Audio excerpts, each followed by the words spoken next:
Crystal Rogers, with her partner Brooks Hawk, their 2-year-old son Eli, and her 4 children from her last marriage. 35-year-old Crystal Rogers resided in Bardstown, Kentucky in 2015.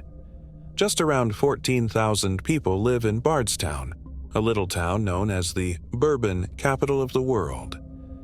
Tommy and Sherry Ballard had one daughter, Crystal, who was the oldest. They were, by all accounts, extremely close.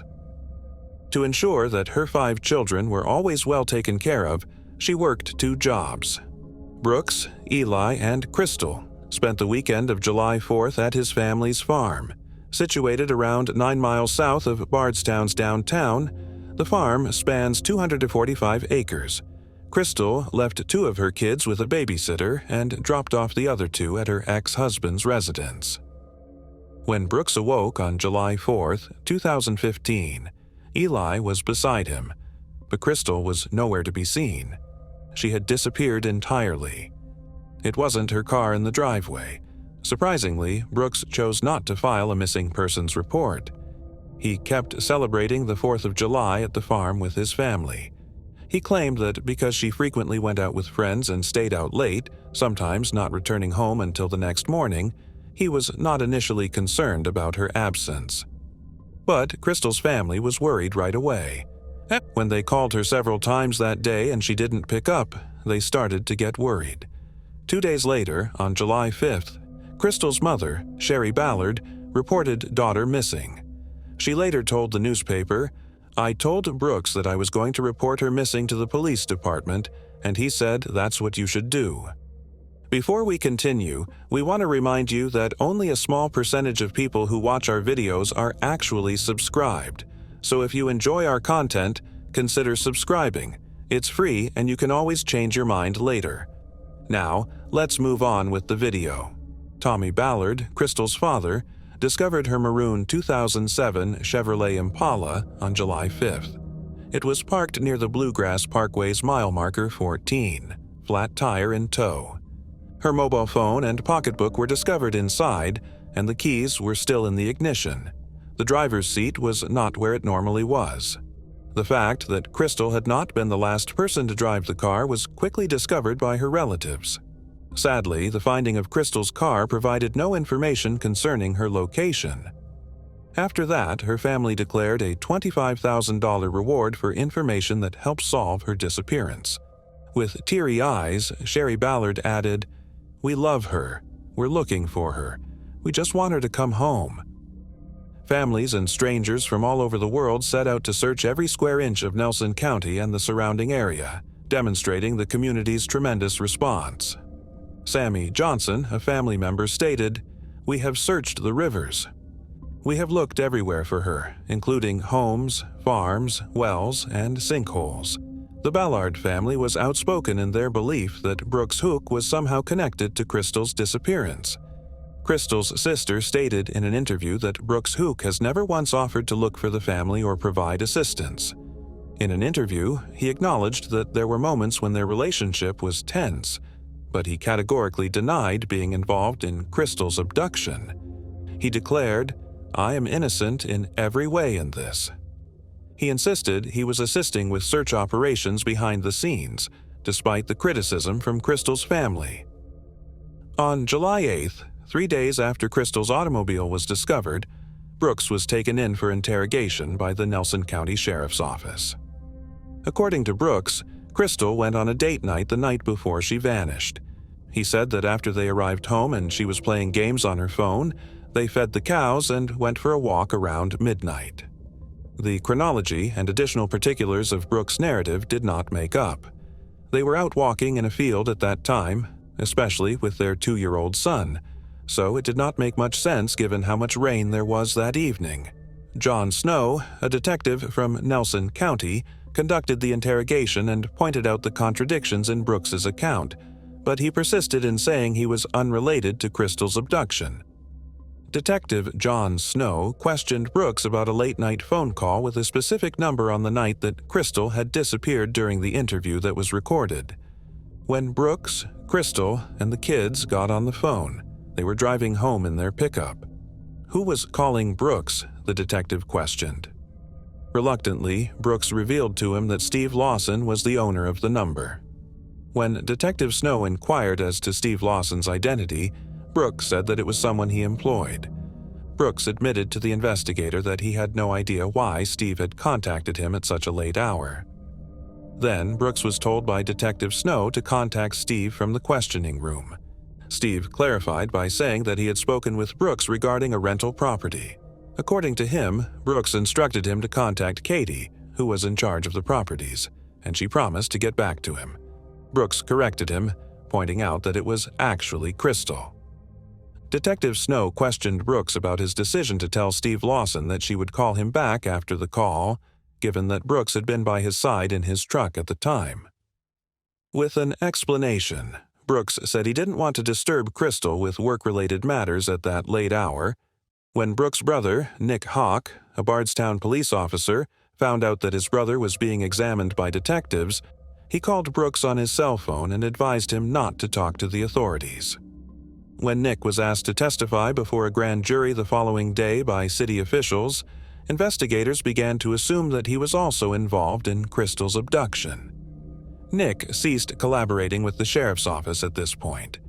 He did, however, consent to a polygraph examination following a Kentucky State Police interview.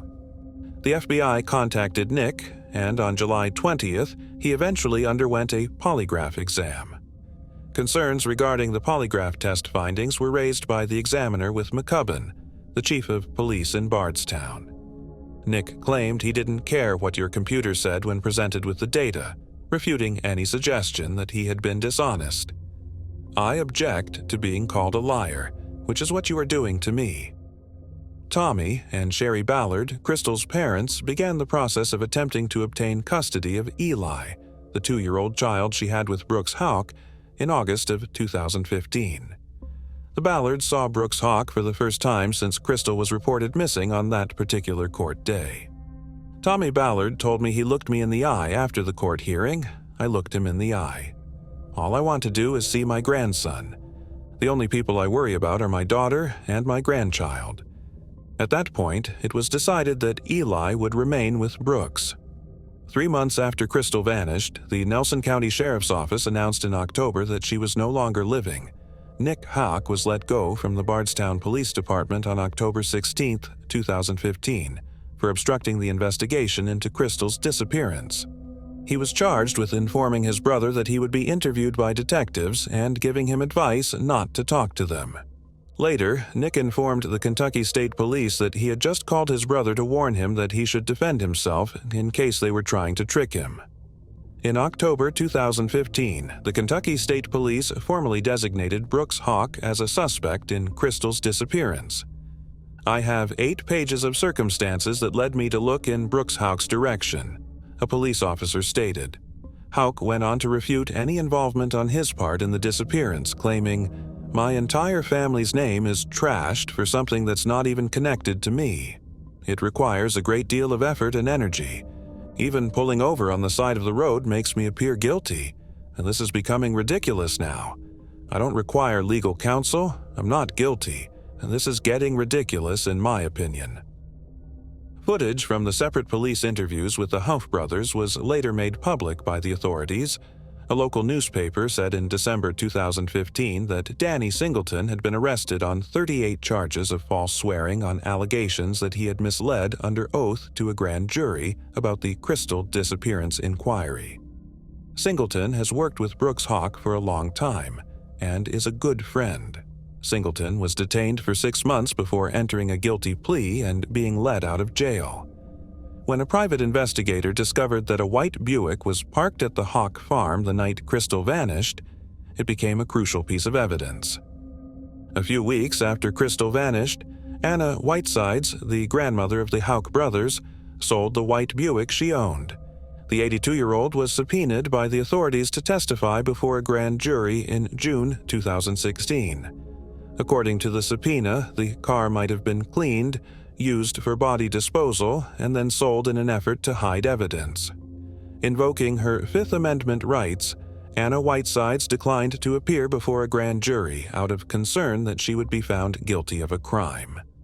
There are many factors that may trap an 82-year-old woman, especially in a high-profile case with an investigation this frenzied, according to Whiteside's attorney. Attorney Jason Floyd said that the information provided by the car buyer and Anna Whiteside's statement to the police was sufficient. A judge ruled that all upcoming Whiteside's proceedings must remain confidential.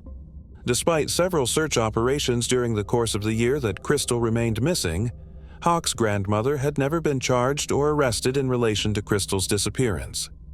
Afterwards, a more thorough search of the Hawk family farm was conducted in August 2016.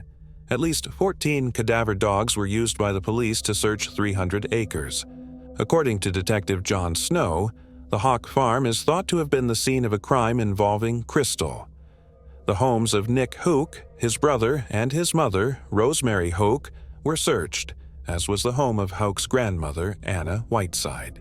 Several pieces of agricultural equipment were taken as possible evidence. John Snow later stated that the search was conducted in an attempt to locate DNA, a body, or other possibly important evidence. I have hope. We are heading in the right way, in my opinion. We may still have a long way to go, but I believe we're getting close. When Brooks Hawk's new girlfriend, Crystal Maupin, was seen on camera damaging signs related to Crystal Rogers' case, she was taken into custody in July 2017. Supportive signs for the family had been placed all throughout Bardstown ever since Crystal vanished. A court ordered Crystal Maupin to submit an apologetic letter to Sherry Ballard after she took several of those signs. Sherry made a comment. She might have just apologized. I apologize for what I did, but it seemed more like she was attempting self-defense. Tommy Ballard, Crystal's father, looked for his daughter every day and even began his own inquiry. On November 19, 2017, 16 months after her abduction, her devoted father was getting ready to go hunting on the Ed Brent Lake family property. The eldest son of Crystal, his 12-year-old grandson, was beside him. Tommy Ballard was hit in the chest by an unidentified shooter who moved toward him. He didn't make it. Tommy Ballard was 54. According to the coroner's office for Nelson County, Crystal's father was shot once in the chest, with the bullet passing through his back and into his chest. Sherry, Crystal's mother, thought he was being targeted because he was so close to making a breakthrough for their daughter. She revealed to a journalist that her husband's search for their daughter led to his death. She claimed that her spouse was the greatest supporter of the search for Crystal and was constantly coming up with new places to look for her. Sherry Ballard claimed he felt he was being followed in the days before he was shot, and he feels he was targeted. Following the deadly shooting, the police conducted another search of Anna Whiteside's house but turned up nothing. 2 retired troopers were employed by Commissioner Rick Sanders to look into a few high-profile, unresolved cases in Bardstown, including the one involving Crystal and her father, Tommy Ballard. While Brooks was the primary guardian, Crystal's mother continued to attempt to obtain custody of Eli, her youngest son. Nelson Circuit Judge Stephen Hayden made a strong case in his final custody decision, stating that there is substantial evidence of animosity between the Ballard family and Brooks, and that there's a substantial risk of emotional harm to the child. Only a few weeks after Crystal vanished, Sherry Ballard and her late husband submitted a petition for grandparent visitation. "I've done everything conceivable that the courts have requested me to do," Sherry told a local reporter. "I still don't get to see my grandson. I will not accept the fact that he is not my daughter's son. That is her son. They seem to want me to simply take him out of my daughter's life, but I'm not going to do that anymore. I'm not going to do that." Sherry was first awarded weekend visitation dates with her grandson by a judge following multiple custody hearings in trial court.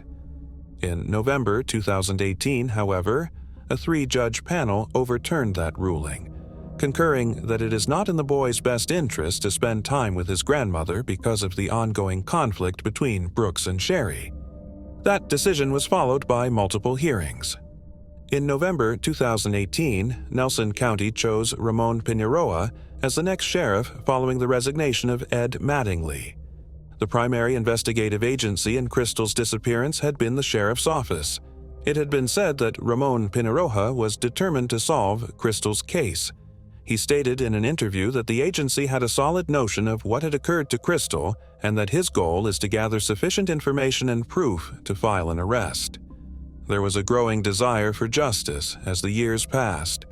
As her story was told on TV shows and true crime podcasts, Crystal's family never gave up looking for her or giving up on pursuing justice.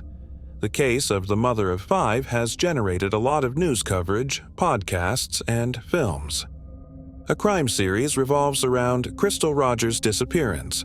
Part of the first episode of the 3rd season of the well-liked real-life nightmare features the newest docuseries. The HLN Investigations team delves further into Crystal's disappearance in Bourbontown mystery. The Crystal Rogers case has also been the subject of numerous podcasts. Crystal's family has put up signs across Bardstown and the surrounding towns requesting any information regarding her disappearance. For many years, the 35-year-old's disappearance had baffled the authorities, tormented her family, and lingered in the tiny community of Bardstown. John Snow, the lead detective in Crystal's investigation, retired in July 2019. During one of his final interviews, he was questioned about the likelihood of finding Crystal's body. "I believe she will be discovered eventually," he responded. "Indeed." The next month, Judy Gilliland, the top deputy of the Nelson County Sheriff's Office, was appointed as the new lead detective. Crystal's family held a vigil in 2019 and stated that they think of her every day. People say it gets better, but it doesn't, according to her mother. Every day is challenging. The prayer vigil was held in Crystal's memory, but according to her family, it was also done to preserve her story in the hopes of learning more about her whereabouts. Pink, her favorite color, was prevalent. To wrap up the event, there were pink t-shirts, pink ribbons, and a pink balloon release. After all these years, Sherry Ballard said it made her happy to see the community still turn out to support her daughter. "No matter how long it takes, I will bring my daughter home," she continued. Sherry Ballard said that her family was close even before Crystal vanished. "The children have had a difficult time, but I don't want them to give up." Hope never fades because God works miracles. Regarding leads in the case, Sherry stated she has faith in the police to locate Crystal. On September 10, 2020, fresh testimony was heard in the custody case involving Crystal's youngest child, according to court documents. Judge Hayden refused Sherry Ballard's request for temporary visitation rights in October 2020. The child was not questioned by the court. According to Hayden's ruling, the child and Brooks have a strong bond. The judge characterized Brooks as a loving father. During legal proceedings, Brooks stated that the child exclusively interacts with him, his mother, and his new partner, Crystal Maupin, who is also named Crystal. Judge Hayden wrote, "Given their demonstrated hostility toward Brooks, the court is unconvinced they would be able to keep that vow, but it believes the testimony by Sherry Ballard was sincere and they would not do so on purpose." He went on, "It's safe to say that there's a big rift between the parties that will probably never get fixed." 5 years have passed since Crystal was last spotted in Bardstown in July 2020. Although her disappearance had attracted national attention, she was nowhere to be found and no answers had been found. Kylie, one of Crystal's 5 children, spoke with a radio station for the first time about her life without her mother. The inability to wake up every day and ask, "Hey Mom, what are you going to do today?" was expressed by Kylie. Similar to everyday small things, the little things are far more important than the large, important ones. It's the countless small things that she has been missing out on for the past 5 years. Kylie, who is now 19 years old, was only 14 when her mother vanished. She could still remember. She was not responding to my calls or texts. No one was able to contact her. She went on, saying that major life events like graduation are particularly difficult. Seeing all the kids with their mothers at my high school graduation made me feel really proud. It was difficult for me to see other mothers there, even though I knew my mother was proud, like I just wanted her to be there physically. After a day like that, Kylie said she writes to her mother in a journal almost every day. I'll be telling her this, and then on the very next page that this is really serious. You really ought to have attended. Like she's just right over my shoulder talking back and reading what I'm writing. The family has collected money over the years in exchange for information that helped Tommy Ballard and Crystal get arrested. By the time Kylie was 19, the reward had grown to $100,000. Until justice is served, Crystal's family had one simple request. Everybody keep praying and do not lose hope. You give us hope and you keep us going. Federal authorities announced in August 2020 that they were taking over the investigation in Crystal's disappearance, which led to a slew of searches at properties belonging to the Houck family. During the summer of 2020, the FBI took over from Kentucky State Police and the Nelson County Sheriff's Office as the lead investigator in the case, with over 150 federal agents serving search warrants at 3 sites owned by Houck and his family members. An FBI Louisville spokesman previously said all 3 locations had already been searched to various degrees over the years. The search took place in the Woodlawn Springs subdivision, where Brooks Houck's construction company built several houses shortly after the disappearance of Crystal. Federal agents, with the help from Nelson County Highway Department vehicles, were continuing to zero in on a driveway and tuck away pieces of concrete and materials from outside a home.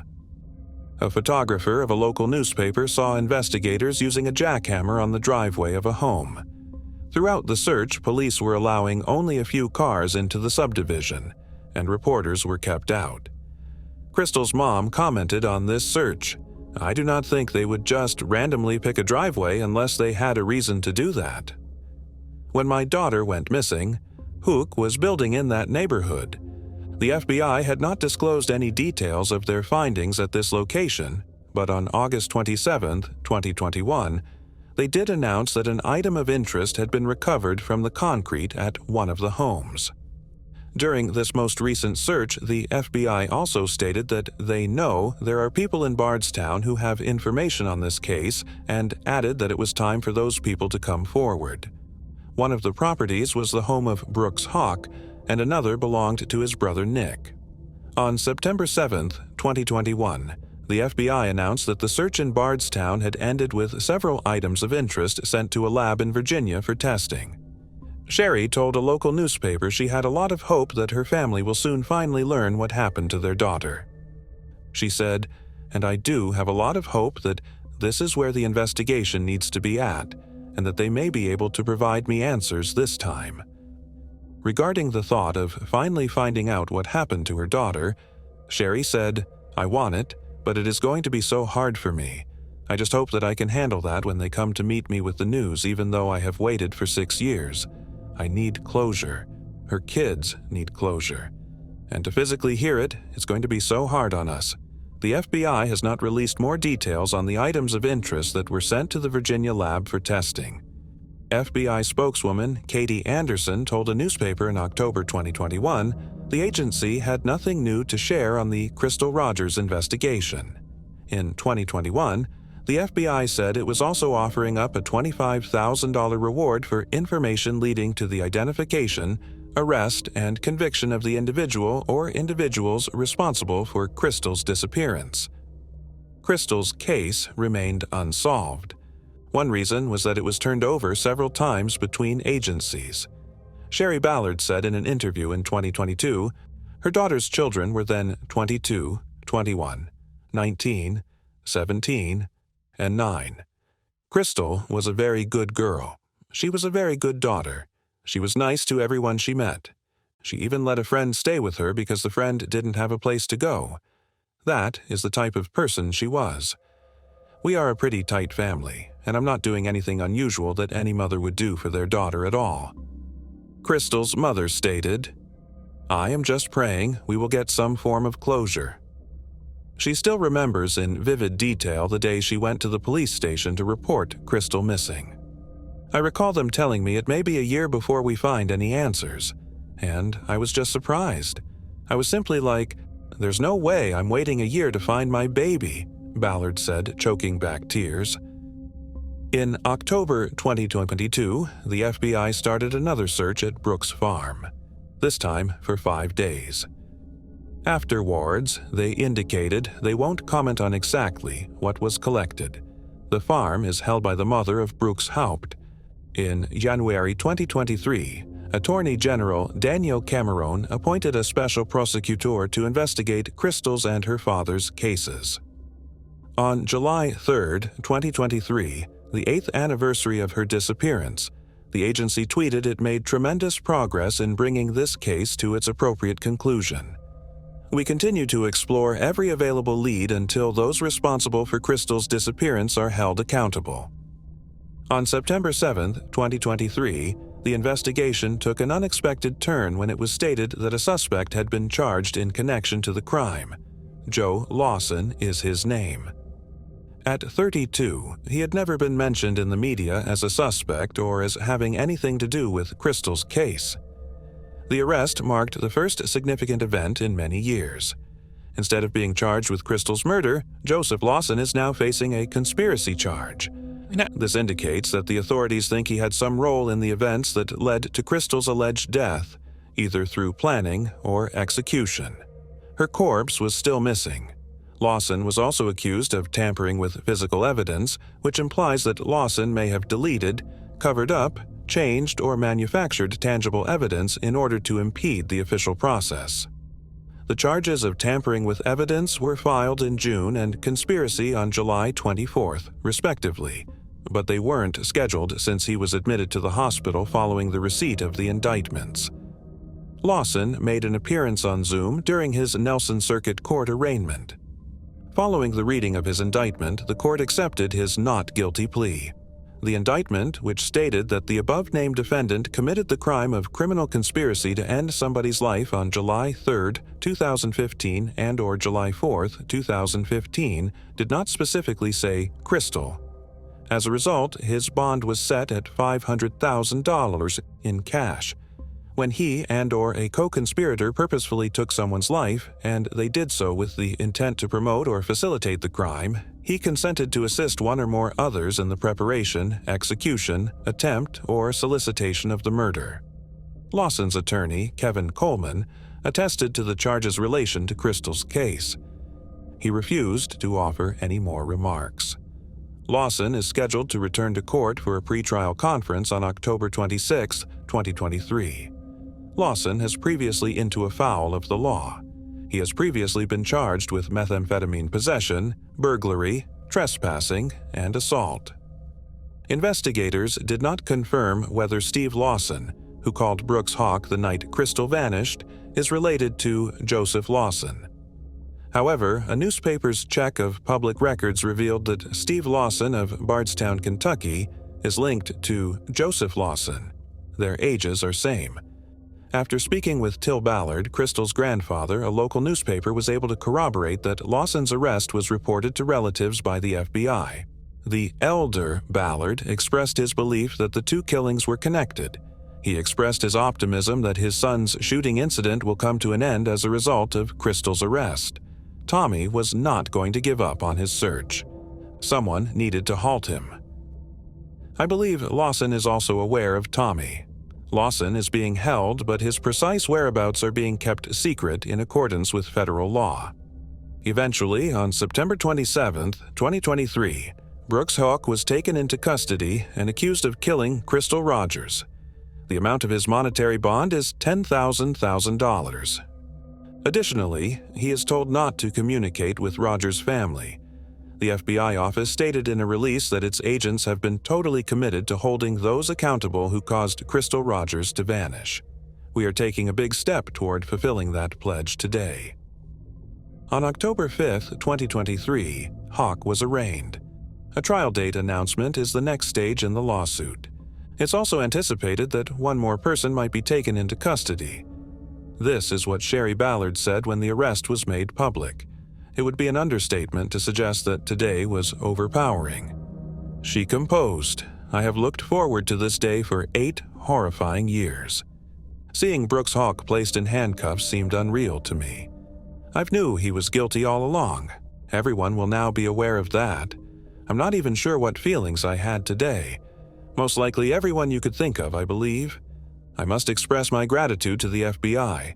The moment they arrived at my door, God sent me an angel.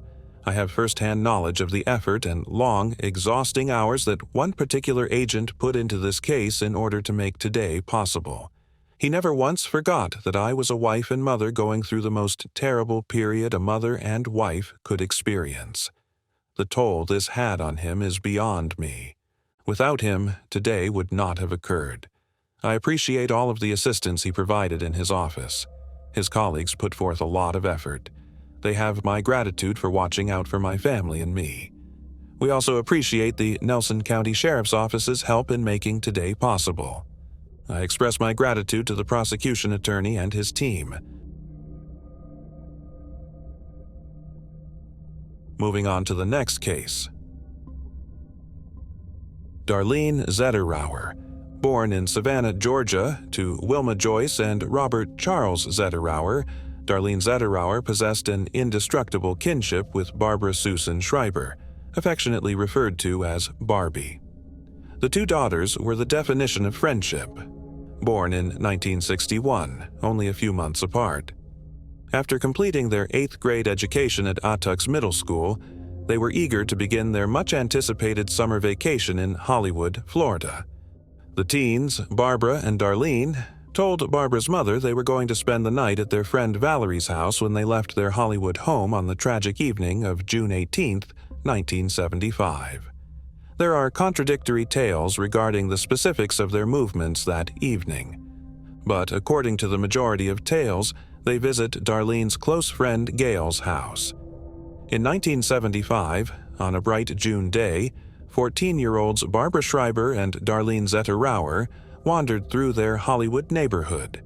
They stopped at the intersection of Northwest 40th Street and Sterling Road on a bench. The last confirmed witness to the best friend's whereabouts, Gail, remembers clearly seeing them sitting together on a busy Hollywood street bench close to the intersection of Hollywood Boulevard and Route 441. Her recollections of Darlene depict a vibrant, carefree girl with an unusual finger-style hair pullback. Neither of the girls drove or owned a car like many other young people of their era. They frequently relied on hitchhiking to get to their destinations because they lacked access to their own vehicles. Laughter filled the air during the carefree summer days before high school for the three of them. However, Gail remembers that fateful day when a white van unexpectedly pulls up next to the bench. Gail watched as both females climbed into the white van voluntarily. Their fate was decided when the door closed. Darlene and Barbara were bold, gregarious girls, unlike Gail. Gail's father was strict and would not have let her get into a stranger's van, even though she longed to go on their adventures with them.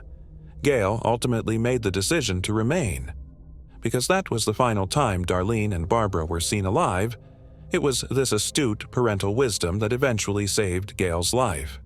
Darlene and Barbara disappeared without a word. The cause of this horrific kidnapping remained a perplexing enigma. Then, early on June 19, 1975, two teenage girls' lifeless bodies were discovered by a family out fishing. Darlene and Barbara were there. They were lying side by side by the canal, a startling sight that paralleled Highway 27 about 4 miles north of Andytown, a long-gone trucker outpost. Investigators uncovered a startling reality. The significant amount of blood at the scene indicated that both individuals had died from a gunshot wound, most likely from a high-caliber bullet, maybe a .45. According to the blood spatter study, both females met their tragic end in the location of their bodies. Regarding how dressed they were, different stories surfaced. Some said they were completely clothed, while others alluded to something more darker. Before the deadly massacre, they were both cruelly coerced. The last person to see the girls alive, Gail, conveyed her concern to the media when their bodies were found. She related that she was afraid for them. I had no idea what the situation was. I'm glad I refrained from going into that uncharted territory with them. Gail said seriously, I believe the person behind this was just a sick individual. The community was plagued by a great deal of ambiguity regarding what transpired before Barbara and Darlene's terrible deaths.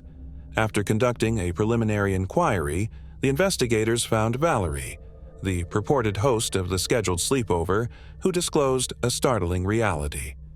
The teenagers had never planned to stay the night together. It was a trick that Barbara and Darlene frequently pulled off when they wanted to go out and do things without their parents knowing.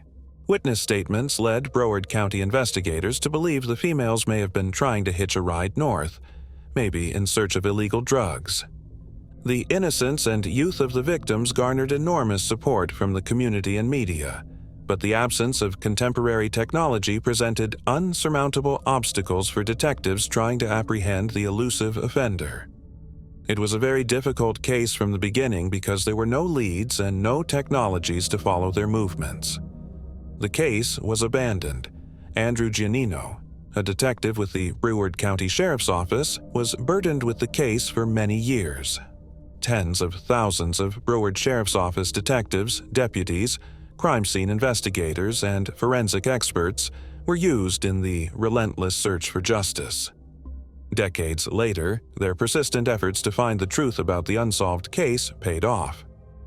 The Broward Sheriff's Office Cold Case Unit assumed command in early 2023. They were greeted with piles of reports, many pictures of the crime scene, evidence boxes, and Barbara and Darlene's outfits. BSO Crime Scene Unit Detective Roberto Casares carefully dissected Darlene's clothes, extracting DNA from the fibers. The result of this painstaking process was what the investigators had been waiting for almost 50 years. It took the cold case team almost 50 years of failed efforts to retrieve the suspect's full DNA profile. Armed with this discovery, detectives dug through databases for a long time before finding a match. By using his biological artifacts, the cold case unit was able to establish a clear connection that led to the lead suspect in the case being identified as Robert Clark Keebler. The disclosure provided a glimmer of hope following years of agonizing ambiguity, bringing Barbara and Darlene one step closer to justice. Investigating Robert Clark Keebler's past revealed an alarming pattern of violent assault, forced sex, and armed robbery from South Florida to California. Officials declared Keebler dead in South Florida in 2019, ending any possibility of direct responsibility. Still, the families of the victims continued to demand answers. After conducting a thorough investigation, Detective Giannina came to the conclusion that Robert Clark Keebler had driven Barbara and Darlene to the remote Everglades, where he had brutally attacked them before shooting them. He had not been connected to the case prior to the DNA testing. A new line of investigation opens up as the case comes to a satisfying conclusion. Investigators are currently closely examining the potential link between Keebler and the unresolved South Florida flat tire killing cases. Detectives are still searching the past for hints, hoping to find DNA evidence that connects these crimes to the tragic events of Barbara and Darlene. Darlene and Barbara were robbed of the opportunity to live life to the fullest, and will always be remembered by those who loved them and their families. Their experiences serve as a painful reminder of lives cut short, of potential never realized, of a tragedy recorded in history, and of the need for justice and answers that might possibly be discovered by community contributions and collective memory. Moving on to the next case. Emerson School Remains. Emerson School, founded in Sanford, Maine, had seen many prosperous years. However, over a century ago, it was set to be replaced due to declining student enrollment. After going through its system, generations moved on. When the school property was sold in 2017, the Cumberland Farms network of convenience stores and a petrol station were to replace it. Playing football and baseball and running about the playground, the kids had no idea what was sleeping peacefully beneath the Earth's surface. Construction workers discovered a collapsing casket on May 4, 2017, when they were excavating for a gas station water pipe. They were shocked to discover human bones after more excavating because the location had long been close to a school. Who would bury someone near the school like that? Authorities found teeth, ribs, jawbone, and finger bones. It was difficult to determine if the remains were male or female because the pelvic bone was missing, but medical experts estimated that the child, who was 10 years old, was female. Police also discovered 6 nickel-plated handles, the coffin's keys, and the decaying remnants of a stunning old wooden coffin. Although the place was initially thought to be a possible crime scene, Major Matt Gain of the Sanford Police Department determined it was an old graveyard. The Sanford community had previously discovered ancient bones. When excavating the town hall's elevator shaft in the 1980s, they discovered a leg bone that proved to be extremely ancient. Experts determined the body was over a century old because the coffin is from the Victorian era. The gas station construction was put on hold when something so unusual and enigmatic was discovered. The laborious process of meticulously excavating the grave followed. Peter Smith, the foreman of the construction workers, was with Stephen Buck, the city manager at the time, while he meticulously picked through the soil by hand. Paul Auger, a local historian and member of the board of directors of the Sanford Springvale Historical Society, also joined them. Being an aficionado, Auger declared the location to be a historical excavation as soon as the coffin was found. At the time, the mayor gave them a longer time to thoroughly extract all of the important pieces of evidence. Since the pieces were fragile due to age, his son, Andrew Auger, assisted in carefully recovering every one of them without causing any damage. Everything was recorded as they laboriously painted away glass shards, metal fragments, and mud and dirt-caked bones. The Sanford Springvale Historical Society states that the single-pane glass window on top of the casket was typical of the Victorian era. The coffin was framed as though it were in a fairy tale by the roots of an oak tree nearby. Hairs from the roots grew into the casket and are still there. Every bone and artifact, including the 2 coffin keys and a piece of gingham cloth, had labels attached to them. A gingham fabric is a type of checkered fabric that was most likely used for a dress. Officials decided it was only fitting to identify the person buried in the coffin before reburying its remnants. The costs of the DNA testing that would be carried out in an effort to identify the deceased were partially covered by the money received from the sale of Emerson's school. High school history teacher Paul Auger's students offered their assistance in the identification procedure. Even with more help, the procedure did not become any simpler. Paul Auger spearheaded the cause. However, the state medical examiner's office was of no service in identifying the remains. The local city council authorized funds after Mayor Tom Coate gave the digging first priority. Mayor Becky Brink would thereafter remain a supporter of the project. The excavation process took a long time. Using a special sifter made for the purpose by the proprietor of a nearby Shaw's hardware store, Paul and his son Andrew searched for more bones. They discovered fragments of a mandible with teeth, ribs, vertebrae, and sections of a skull. Usually, teeth make victim identification easy, but dental records weren't available at the time. The teeth are nevertheless useful for DNA evidence. Using chopsticks and gentle toothbrushes with bristles, the dirt and root hairs that covered the bones were removed, and the area was then carefully cleaned with water. After cleaning, the human remains at the Carl Heald and Black Funeral Home were arranged on an examining table.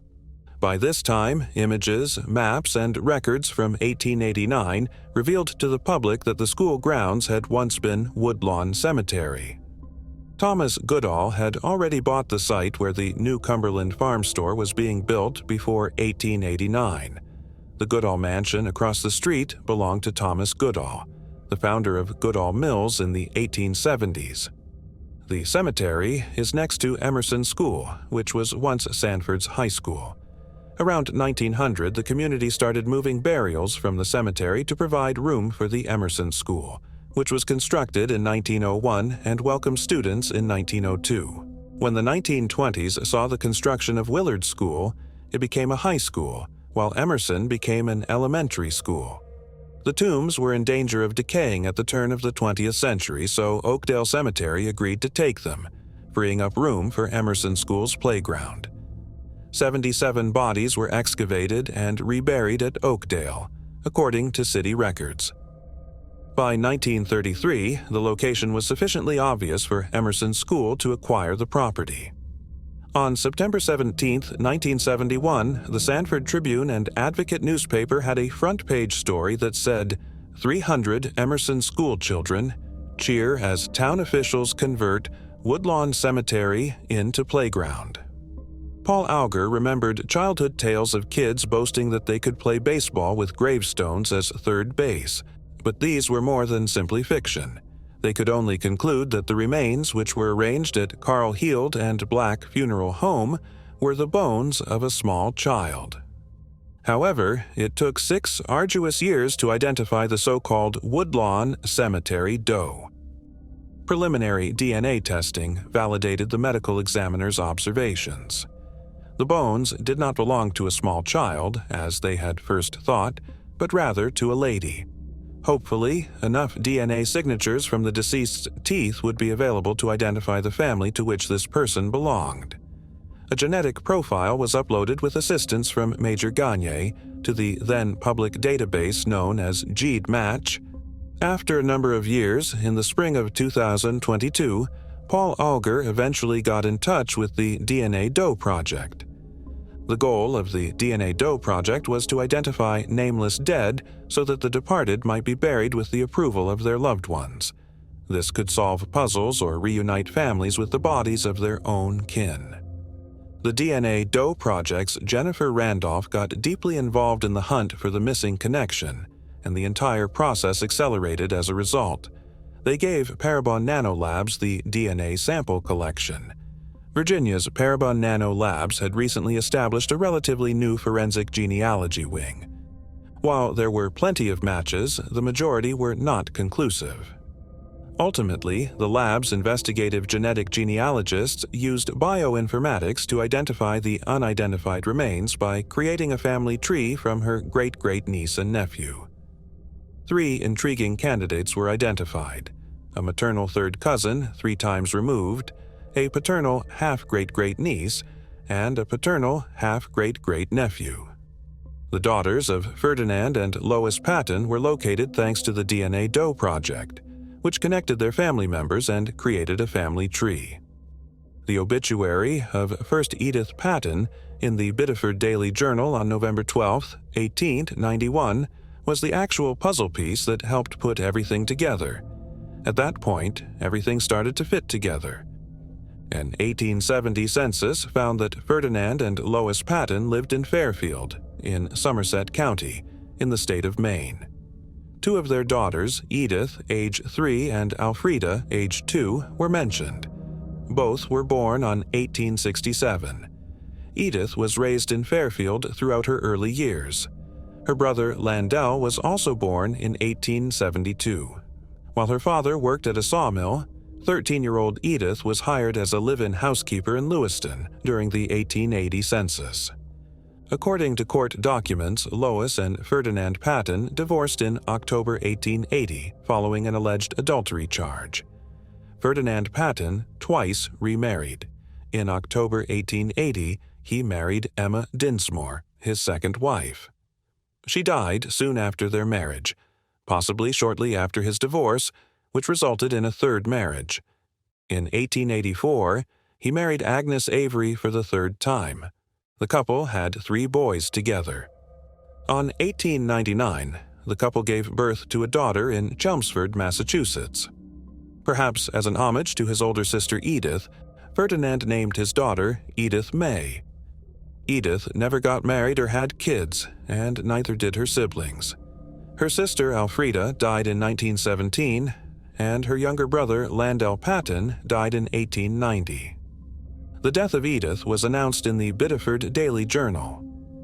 The eventual cause of her death was TB consumption, a disease that killed 1 in 7 Americans during the 1800s epidemic. Edith was only 24 when she passed away in 1891. She was adored by a large group of friends who deeply regret her premature death, according to paraphrase the story. She was buried in a glass window coffin with nickel-plated handles because she was adored beyond measure. Edith Patton passed away at an early age, leaving little documents to document her life. When she relocated to Springvale is unknown. Not too long after Edith lost her life, her parents also passed away. However, Paul Auger surmised that she might have been employed at a shoe store, as was customary for women in that era. In Woodlawn Cemetery, many graves lack a gravestone or other marker to identify the deceased. Due to time and weather, many were in ruins. Now, 132 years after she was abandoned, Edith was found, given a proper burial, and her name was given thanks to technological developments. On March 1, 2023, the DNA DOE Project was able to identify her. The DNA DOE Project conducted a news conference to reveal her identity. The attendance at the Sanford press conference was more than it was at the 2021 press conference that named a victim of Chicago serial killer John Wayne Gacy, according to Jennifer Randolph of the DNA DOE Project. Randolph said that Edith's identification was evidence of the kindness of Sanford residents. She described the intricate procedure that resulted in Edith's identification. This required assessing strong matches, working with DNA in a database, and looking through a variety of records, including diaries, newspapers, and censuses. Looking through a local's diary, Randolph came across an important passage. Today was Edith Patton's last day.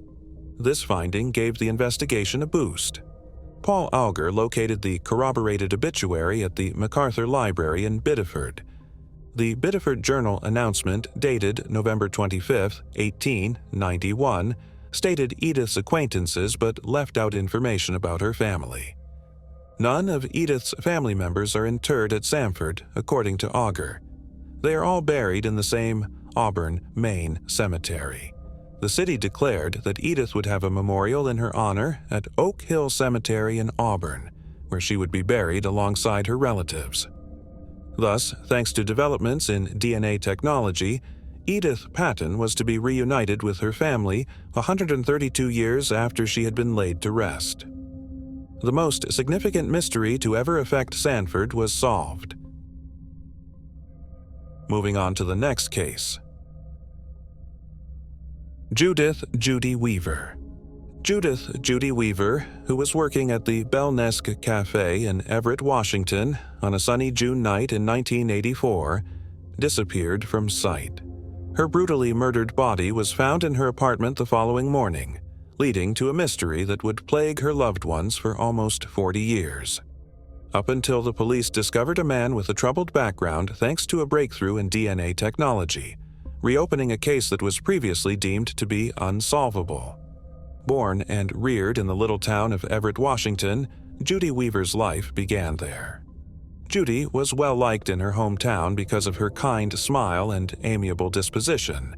Judy's grace and charm were evident when she was crowned the queen of a local beauty competition at the age of 17. Along with her mother, Edith Perot, she co-owned the Belnesque Cafe on Hewitt Avenue in 1984. She devoted her life to provide for her family. Judy's presence at the popular local cafe gave it a personal touch that patrons valued. She collaborated with her mother and Kathy Myers, her daughter, to turn the Belnesque into a true family company. As a streetwise and careful person, Judy was known to keep a revolver in the cafe's basement as protection as she tallied the till. She made sure her loved ones' safety was her top priority and that she was fiercely protective of them. Being a single mother, Judy's two daughters, Kathy Myers and Colleen Kaiser, were the focal point of her family life. They loved their mother and saw her as an inspiration. Judy was excited about what lay ahead, eager to meet her future grandkids and relishing the pleasure of seeing her daughters blossom. When Levi was 4 months old, she got to know him, the eldest grandchild. There were signs at the Belnesque announcing that it was a boy's birth. Sadly, Judy's life and the lives of others who knew her would go down a sad path. Judy worked at the Belnesque Cafe in Everett, Washington's downtown on June 1, 1984. The popular local holiday known as Salty Sea Days was coming to an end, and the city was a flurry of activity. Judy completed her shift at the cafe as dusk was drawing near, and she began her daily walk home. Locals in Everett were probably enjoying the last bits of the celebrations in the streets. Judy went to the Dairy Queen, which is conveniently located near her Rucker Avenue apartment, as she usually did. Most likely, she placed an order for a serving of vanilla ice cream, a common indulgence. Later on, a witness claimed to have seen Judy there with a young man who they thought could have known her. It seemed little at the moment, but this stop would be the last time Judy Weaver was seen alive. On June 2nd, just after midnight, a bystander saw smoke emanating from Judy's apartment. She resided in an apartment in a brick, one-story structure with 5 units at the intersection of 35th Street and Rucker Avenue.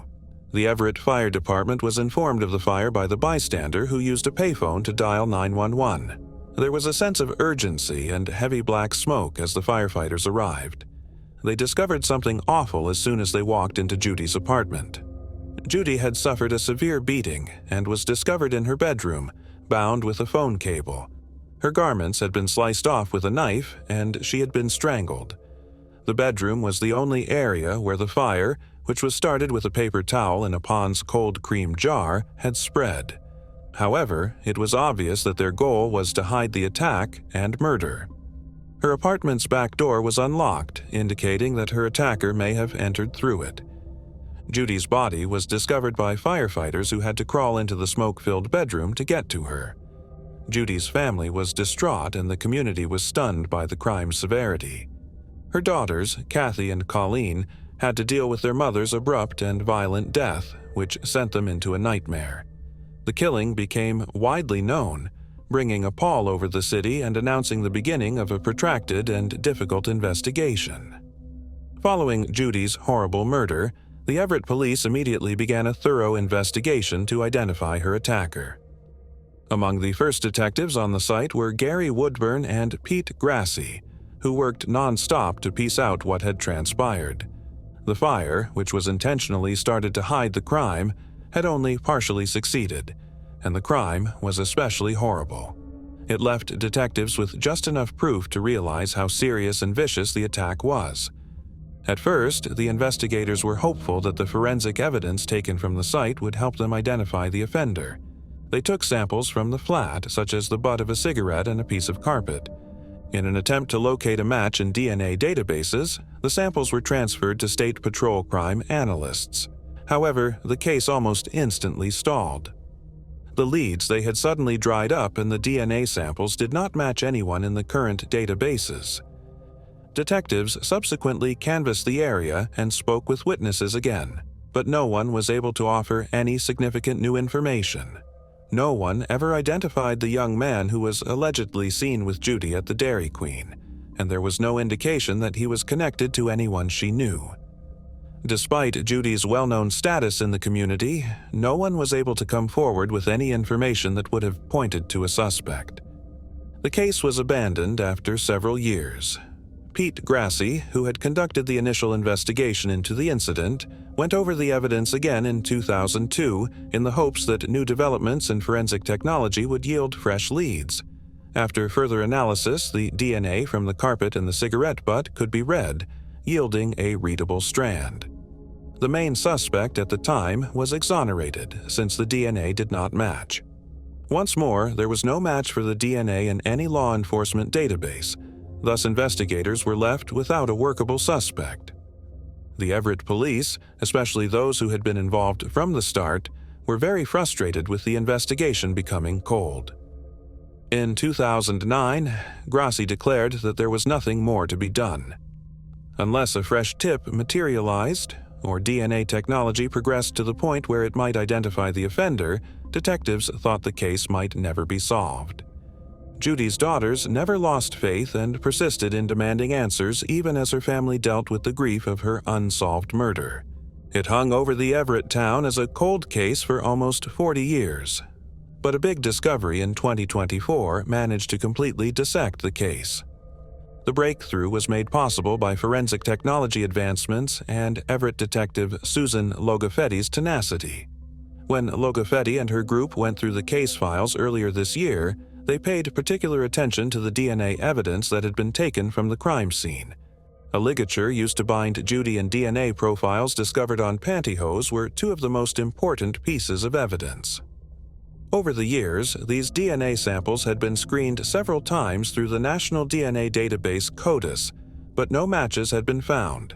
However, since the initial samples were gathered, technology had developed dramatically, and investigators were optimistic that a fresh examination might provide answers. Then they had a suspect, but they still required a fresh sample of his DNA. To find out the gum company representative's favorite flavors, Logothetti and other undercover cops pretended to be representatives of the gum firm.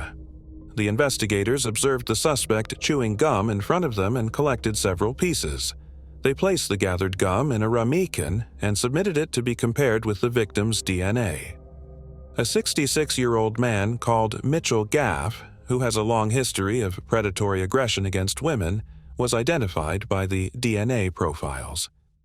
Gaff had been residing in Olympia, Washington, going by Sam Wise Price, his legal alias. As a Level 3 offender, he poses a significant risk of reoffending. His violent and long criminal record included a prior conviction that revealed a pattern of him tying women up before attacking them. Once the match was confirmed, all officers responded promptly. On May 1, 2024, they discovered Gaff in Olympia and took him into custody. He was charged with several offenses including first-degree assault, first-degree arson, first-degree kidnapping, first-degree burglary, and, finally, the murder of Judy Weaver. He was taken into the Snohomish County Jail. When investigators attempted to speak with Gaff, who had a history of dodging justice by changing his legal name and relocating, he invoked his right to silence. Despite his silence, the DNA evidence established a strong connection and strengthened the case against him. The breakthrough in Judy's case demonstrated the value of forensic scientific advancements and law enforcement's dedication to cracking even the most difficult cases. Mitchell Gaff's arrest, which came about after almost 40 years, provided some closure to a family and a community that had been left waiting far too long for answers. Judy's family experienced a range of emotions following her arrest. Even though Judy would never return, the prospect of justice offered them the sense of satisfaction they had long yearned for. Years ago, Kathy Myers, Judy's daughter, had stated that while there would be no reunion with her mother, there would be closure. Gaff made an appearance in the Snohomish County courtroom on Monday, May 6, 2024. His plea to the charges was not guilty. There is no bail set for him. The start of his trial is set for June 21st. If found guilty as accused, Gaff's sentence will be life in prison. Thanks for watching. We hope you enjoyed exploring these intriguing cold cases with us. If you found the video fascinating, don't forget to give it a thumbs up and subscribe to Cold Case Mystique for more deep dives into unsolved mysteries. Your support helps us bring you more compelling content. Leave a comment below with your thoughts or any cases you'd like us to cover next. See you in the next video, and remember, the search for truth never stops.